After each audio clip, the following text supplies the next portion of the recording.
Hi guys, நம்ம இப்போ இந்த வீடியோ என்ன பார்க்க போகிறோம் அப்படின்னா டைப்பிஸ்ட் ஸ்டெனோ சிஓ ஏன்னா இருந்துச்சு அப்படின்னா கம்மிங் குரூப் 4 இருக்குது பார்த்தீங்களா. குரூப் 4 2025 கம்பல்சரி நம்ம ஜாப் வாங்க முடியுமா அப்படின்றத பற்றி பார்க்கலாம். ஃபஸ்ட்டு வந்து இதில் நிறைய க்ரைட்டீரியா இருக்குது. ஃபஸ்ட்டு வந்து டைப் வந்து நீங்கள் போத் ஹையர் வச்சுருப்பீங்க. போத் ஹையர் அப்படின்னா இங்கிலீஷில் தமிழில் ரெண்டுலேயுமே டைப் வந்து போத் ஹையர் வச்சுருப்பீங்க. ஸ்டெனோ அப்படிங்கும்போது அதுலேயும் நிறைய பேர் போத் ஹையர் வச்சுருப்பாங்க. அதுக்கப்புறம் சிஓயும் ஃபினிஷ் பண்ணியிருப்பாங்க. ஸோ இந்த மாதிரி க்ரைட்டீரியானா வந்து ஓகே, நீங்கள் வந்து குரூப் 4 நல்லா படிக்கலாம். படிச்சீங்க அப்படின்னா மேபி உங்களுக்கு வந்து நல்லா நீங்கள் படிச்சீங்க அப்படின்னா கொஷின் இது பண்ணுறதுக்கு ஓகே. ஆனால் பட் சில பேர் என்ன பண்ணியிருப்பாங்க அப்படின்னா டைப் வந்து இப்போ தான் ஹையர் பண்ணிட்டு இருப்பாங்க. நான் வந்து லோயர் முடிச்சுட்டேன், வந்து இப்போ ஹையர் பண்ணிட்டு இருக்கேன் அப்படின்னா நீங்கள் கண்ணுக்கு நல்லா தாராளமாக பண்ணுங்க கைஸ். ஏன் அப்படின்னா வந்து உங்களுக்கு வந்து டைப் வந்து முடிஞ்சிடும். டைப் அப்படின்ற ஒரு கம்ப்ளீட் சர்டிஃபிகேட் போது ஹையர் உங்களுக்கு வந்துடும். ஸ்டெனோ நீங்கள் பண்ணுறதுமே பண்ணலாம். அதே மாதிரி நீங்கள் நான் லோயர் முடிச்சுட்டேன் ஹையர் பண்ணிட்டு இருக்கேன் அப்படின்னா நீங்கள் வந்து பண்ணலாம். ஆனால் பட் வந்து உங்களுக்கு வந்து ஸ்டெனோ அப்படிங்கும்போது டைப்போட ஸ்டெனோ உங்களுக்கு ஸ்டெனோ பண்ணவங்களுக்கு தெரியும் அது எவ்வளோ கொஞ்சம் கஷ்டம் அப்படின்னு சொல்லிட்டு. ஏன்னா அது கிட்டத்தட்ட ஒரு நியூ லாங்குவேஜ் மாதிரி தான். நம்ம ஓவராக வந்து டைம்ஸ் வந்து ஸ்டெனோக்கே வந்து ஸ்பெண்ட் பண்ணுற மாதிரி இருக்கும். ஸோ படிக்கிறதுக்கு டைம் இருக்காது.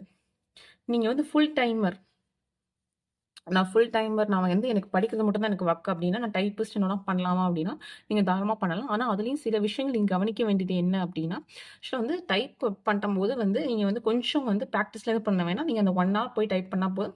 இல்லை நீங்கள் வந்து போத் பண்ணுறீங்க, நான் போத் ஹையர் பண்ணுறேன் இல்லாட்டி போத் லோயர் பண்ணுறேன் அப்படின்னா நீங்கள் 2 hours ஸ்பெண்ட் பண்ணுற மாதிரி இருக்கும்.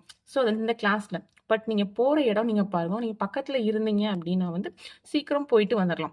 ஸோ இப்போ நம்ம தூரத்தில் போயிருக்கோம் அப்படின்னா இப்போ வந்து ஒரு எல்லாருமே வந்து மெயினில் இருக்க மாட்டோம். சில பேர் வந்து கிராமத்தில் இருப்பாங்க. இல்லை அப்படின்னா வந்து சென்டர் வந்து கொஞ்சம் தள்ளி இருக்கும். ஸோ அந்த மாதிரி இருக்கும்போது இப்போ வந்து ஒரு க்ரைட்டீரியாவுக்கு வந்து ஒரு 8 கிலோமீட்டர்ஸ் டு 10 கிலோமீட்டர்ஸ் வச்சுக்கலாம். ஸோ அப்படிங்கும்போது போக 10 கிலோமீட்டர் வர 10 கிலோமீட்டர் இதுக்கு நம்ம டைம் ஆகும். இப்போ நம்ம வெஹிக்கிளில் போயிட்டோன்னா ப்ராப்ளம். நீங்கள் பஸ்லலாம் போகிற மாதிரி இருந்தீங்கன்னா அதுக்கே ஒரு டைம் ஆகும். அப்புறம் அங்கே 2 hours நீங்கள் அடிச்சுட்டு வரும்போது உங்களுக்கு அதிலே டைம் வேஸ்ட்டும் ஆயிரும். நீங்கள் டயர்ட் ஆயிருவீங்க.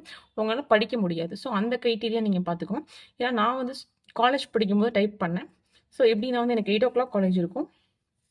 ஸோ 8 o'clock இருக்கும்போது எனக்கு வந்து நான் வந்து போத் லோயர் போத் ஹையர் அப்படி தான் முடித்தேன் நான். ஸோ எனக்கு 2 hours அப்படிங்கும்போது எனக்கு வந்து நியர்லி நான் எல்லாம் முடிச்சுட்டு பஸ்ஸில் வீட்டுக்கு வரும்போது எனக்கு 6 o'clock ஆயிரும். மினிமம் 6 இல்லாட்டி 6:20 6:20 கிட்ட ஆயிரும். ஸோ நான் 8 o'clock போயிட்டு 6 o'clock அப்படின்னா எனக்கு அப்போ எனக்கு வந்து காலேஜ் தான் போயிட்டு இருந்தாலும் எனக்கு பெருசாக ஒன்றும் தெரியல. ஆனால் இப்போ நீங்கள் புக் எடுத்து நீங்கள் படிக்கணும் எக்ஸாமுக்குன்றதுனால இந்த மாதிரி உங்களுக்கு வந்து டைம் கிடைக்குதா அப்படின்றத ஃபஸ்ட்டு பார்த்துக்கோங்க கைஸ். டைப்பிஸ்ட் வந்து மேக்ஸிமம் நம்ம வந்து ப்ராக்டிஸ் பண்ணாதனால நமக்கு வந்து எக்ஸ்ட்ரா டைம் தேவையில்லை. ஆனால் நீங்கள் ஸ்டெனோ அப்படின்னு நீங்கள் எடுத்தீங்க அப்படின்னா உங்களுக்கு கண்டிப்பாக உங்களுக்கு டைம் தேவைப்படும் ப்ராக்டிஸ் பண்ணுறதுக்கு. நியர்லி வந்து ஒரு 10 hours வந்து ப்ராக்டிஸ் பண்ணணும்னு சொல்லுவாங்க. என்னோட ஃப்ரெண்டு வந்து பண்ணாங்க ஸ்டெனோ. கிட்டத்தட்ட வந்து அவங்க லோயர் பண்ணும்போது 12 hours ப்ராக்டிஸ் பண்ணாங்க ஸ்டார்டிங்கில் ஒரு 1 month. அதுக்கப்புறம் தான் வந்து அவங்க கொஞ்சம் ஃபிங்கரிங்லாம் நல்லா பழகினதுக்கப்புறம் 10 hours பண்ணாங்க. ஃபஸ்ட்டு வந்து கிட்டத்தட்ட வந்து 1 month to 2 month கிட்ட வந்து அவங்க 12 hours 11 hours அந்த மாதிரி தான் பண்ணாங்க. ஸோ அப்படிங்கும்போது நமக்கு ஸ்பீடு வரும் அப்படின்றதுக்காக அவங்க வந்து ஃபிங்கரிங் பழகும்போது நாங்க வந்து ரொம்ப எஃபோர்ட் போட்டு அவங்க வந்து இது பண்ணாங்க. ஸோ அந்த மாதிரி நீங்கள் ஸ்டெனோ பண்ணும்போது நீங்கள் வந்து ஸ்டெனோக்கே வந்து நீங்கள் ரொம்ப எஃபோர்ட் போடுற மாதிரி இருக்கும். ஸோ படிக்க உங்களுக்கு டைம் இருக்கா அப்படின்றத பாருங்க. அதுவும் நீங்கள் ஃபுல் டைமர் இல்லாமல் நீங்கள் பார்ட் டைமராக இருக்கீங்க, நான் ஒர்க் போயிட்டுருக்கேன், இல்லை வந்து நான் வந்து ஹவுஸ் ஒய்ஃபாக இருக்கேன், இல்லாட்டி நான் வந்து மேரிட் ஆனால் பட் வந்து ஒர்க் போயிட்டுருக்கேன் கேர்ள் உமனாக இருக்கும்போது அப்படிங்கும்போது நீங்கள் உங்களுக்கு டைம் கிடைக்குதான்னு ஃபஸ்ட்டு பாருங்கள். இப்போ கிடைக்கிது அப்படின்னா மட்டும் நீங்கள் டைப்பிஸ்ட் ஸ்டெனோ இதை நீங்கள் பண்ணலாமா? நான் இது என்ன சொல்கிறேன், இது வந்து யாருக்கு சொல்கிறேன்னா பிகினர், இனிமேல் தான் டைப்பே நான் போகிறேன். ஸோ அந்த மாதிரி இருக்கவங்களுக்கு, அதே மாதிரி இனிமேல் ஸ்டெனோவே பண்ண போகிறேன் அப்படின்றவங்களுக்கு இதெல்லாம் வந்து கையில் நீங்கள் பார்த்துக்கோங்க. டைம் இருக்கா உங்களுக்கு, உங்களுக்கு எப்படி வந்து அலோகேட் ஆகுது டைம், உங்களால் எப்படி புக் எடுத்து படிக்க முடியுமா என்னன்னு சொல்லிட்டு. ஏன் அப்படின்னா முன்னாடி தான் வந்து டைப்பிஸ்ட் வந்து வச்சுருந்தா நிறைய கொஷின்ஸ் கம்மியாக போட்டால் வேலை கிடைக்கும். ஆனால் இப்போ டைப்பிஸ்ட்டுக்கே வந்து 165 கொஷின்ஸ் தான் வந்துருச்சு. 165 165 கொஷின்ஸ் கிட்ட வந்துருச்சு. 160 165 அந்த மாதிரி ஒவ்வொரு கம்யூனிட்டி மாறி வந்துருச்சு. ஸோ அப்படிங்கும்போது நீங்கள் டைப்பிஸ்ட் முதல்ல வந்து 140 கொஷின்ஸ் கிடைக்கும் அப்படின்னு சொல்லிட்டு இருப்பாங்க. ஆனால் இப்போ குறைஞ்சது 160 கொஷின்ஸ் கிட்ட வந்துருச்சு.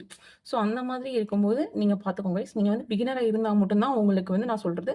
ஏன்னா வந்து டைம் வந்து உங்களுக்கு அதுக்கே எடுக்கும். ஸோ அந்த நேரத்தை வந்து இப்போ நீங்கள் வந்து டைப்புக்குன்னு சொல்லி 4 to 5 hours நீங்கள் ஒதுக்குறீங்க வைங்க டெய்லியுமே. ஸோ அந்த 4 to 5 hours நீங்கள் புக் எடுத்து படிச்சீங்க அப்படின்னா மேக்ஸிமம் வந்து உங்களுக்கு கொஷின்ஸ் வந்து நீங்கள் படிக்க டெய்லியும் என்ன டைப் டெய்லியும் போகணும். ஸோ அதுமாதிரி நீங்கள் டெய்லியும் படிச்சீங்க அப்படின்னா உங்களுக்கு கொஷின்ஸ் வந்துடும். ஸோ அதுக்கு தான் நான் சொல்கிறேன் வந்து நீங்கள் டைப் இது வந்து பிகினராக இருந்தா, ஏன்னா நான் இப்போ தான் டைப் போகிறேன், நான் எல்லா டீமும் தான் போக போகிறேன் அப்படின்றவங்களுக்கு நான் சொல்கிறேன் கைஸ். ஆல்ரெடி நான் முடிச்சிட்டேன் லோயர் ஹையர் இதுதான் இதான் எனக்கு முடிய போகுது அப்படின்னா நீங்கள் முடிச்சிருங்க. ஏன்னா உங்களுக்கு ஒரு டைப்பிஸ்ட் அப்படின்ற ஒரு சர்டிஃபிகேட்டாவது உங்களுக்கு வரும். ஸோ நீங்கள் முடிச்சிருங்க. ஸ்டெனோ பண்ணுறது வந்து கொஞ்சம் யோசிச்சே பண்ணுங்க. ஏன் அப்படின்னா டைப்புனா கூட நீங்க வந்து பிராக்டிஸ் பண்ண மாட்டீங்க. ஸ்டெனோ வந்து ரொம்ப பிராக்டிஸ் பண்ணணும். நீங்க கிளாஸ் போறது மட்டும் இல்லாம தனியா அதுக்குன்னு டெய்லி உட்காந்து எழுதணும். ஸோ நீங்க ஸ்டெனோ பண்ணும்போது நீங்க ஸ்டெனோ பண்ணவங்கள்ட்ட கேட்டு பாருங்க. அவங்க சொல்லுவாங்க. சில பேர்லாம் நான் ரொம்ப ஈஸியா பண்ணிட்டேன் அப்படின்னு சொல்லியிருப்பாங்க. அது ஆனா என்னோட ஃப்ரெண்ட் வந்து எனக்கு நல்லா தெரியும். அவங்க வந்து ரொம்ப கஷ்டப்பட்டு தான் பண்ணாங்க. ரொம்ப கஷ்டப்பட்டு அவங்க அவ்வளோ சின்சியரா பண்ணாங்க. இத்தனைக்கும் டிஸ்டிங்ஷன் தான் எடுத்தாங்க. ஆனா அவங்க அவ்வளோ சின்சியரா ஸ்டெனோ வந்து அவங்க வந்து பண்ணாங்க. Next COA. சிஓஏ வந்து 2 எக்ஸாமே நமக்கு வந்து இயர்லி ட்வைஸ் தான் வரும். அதே மாரி சிஓஏ நமக்கு வந்து இயர்லி ட்வைஸ் தான் வரும். சிஓஏ வந்து டைப் முடிச்சா மட்டும் தான் நம்ம வந்து சிஓஏ பண்ண முடியும் அப்படின்னு சொன்னாங்க. ஆனா இப்போ வந்து ஜிஓ பாஸ் பண்ணியிருந்தாங்க.